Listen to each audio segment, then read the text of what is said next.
Hi everyone. The topic of today's conversation is your purpose. Your purpose. This is a big one, isn't it? This is your reason for what you do and who you be, and it's your intention and your motivation for the way that you approach your life and how you show up. Purpose can be elusive or it can feel elusive. Those messages that have been, really strong on social media and for the last few years about find your purpose and discover your calling and live from your heart's desires. Now, these can be daunting, whether you feel you've already landed on your purpose or you're still searching. And it is a very human process. This, top of our brain, our big processor, our cerebral cortex, really likes to know, direction, meaning, purpose, make sense of things.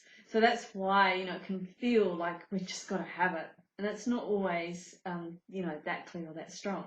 But there's a few practices that I wanted to share with you today that you might want to explore. And I hope that this gives you more clarity around your purpose. The first one is called Best Possible Self. And the way to do this is to get a piece of paper first, because you're going to want to write some stuff down, is to fast forward in your life 10 years into the future. And imagine that everything has gone as well as it possibly could have, and you are living and showing up as your best possible self. So spend some time writing down what you've imagined, capture as much of it as you can. And when you finish that, on reflection, think about, the changes that you may need to make now as your current self to be more in alignment with that future self. You might want to carve out some time to think about how you are living your life and the changes that you want to make or that you feel really compelled to make. So this is a great activity. It might show you things that you hadn't even thought about. So that's the first one. The second one is a really lovely process, and it shows not only does it help with our potential and our promise, but it also helps really clarify this sense of meaning and direction. And that's keeping a gratitude diary. So you can either do it once a day or once a week or wherever you feel compelled, but the whole thing is that you write down what you're grateful for in your life, all the different aspects of that, who you're grateful for, what you're grateful for, where you're grateful for it, and you really connect with that. And what that will do is it will show the things that are really already giving you meaning, purpose, and direction. I'm a big fan of Oprah. I love her. And she's always kept a gratitude diary. And she says she's got stacks and stacks and stacks of them. It's something that she does every single day. And the research in Positive Psych would say too that by doing this, it's actually really, really good for our well-being.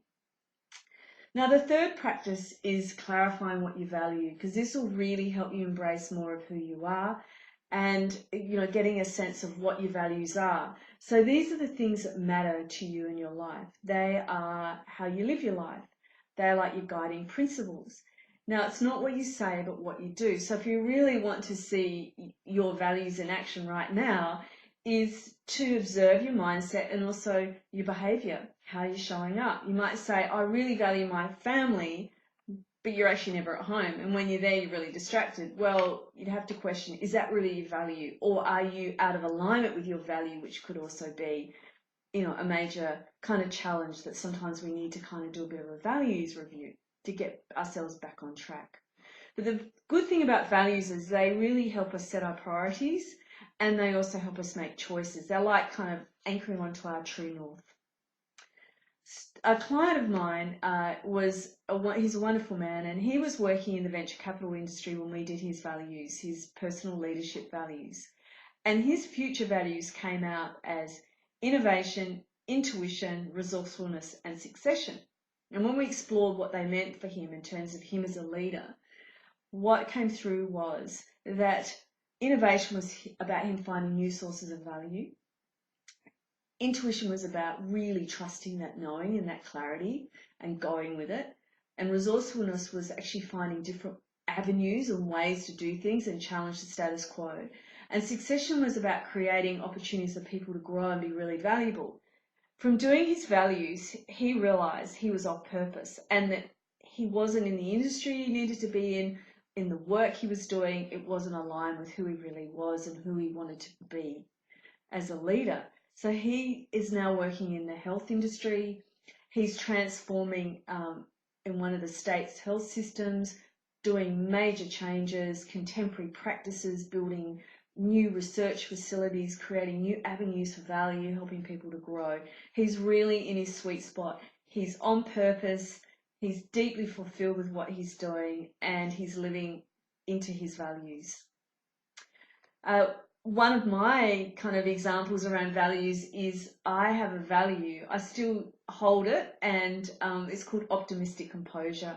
Now, I kind of came into the world as a buzzy optimist, but really I had lots of verve and no sway and really no composure. So I knew I needed to build more presence, that, you know, my best possible self was this sense of being deeply connected, being very present, having access to my intuition. And to do that, I needed much more composure. So that future value really helped me build those resources and skills so I can show up optimistically composed. The final thing is your intuition.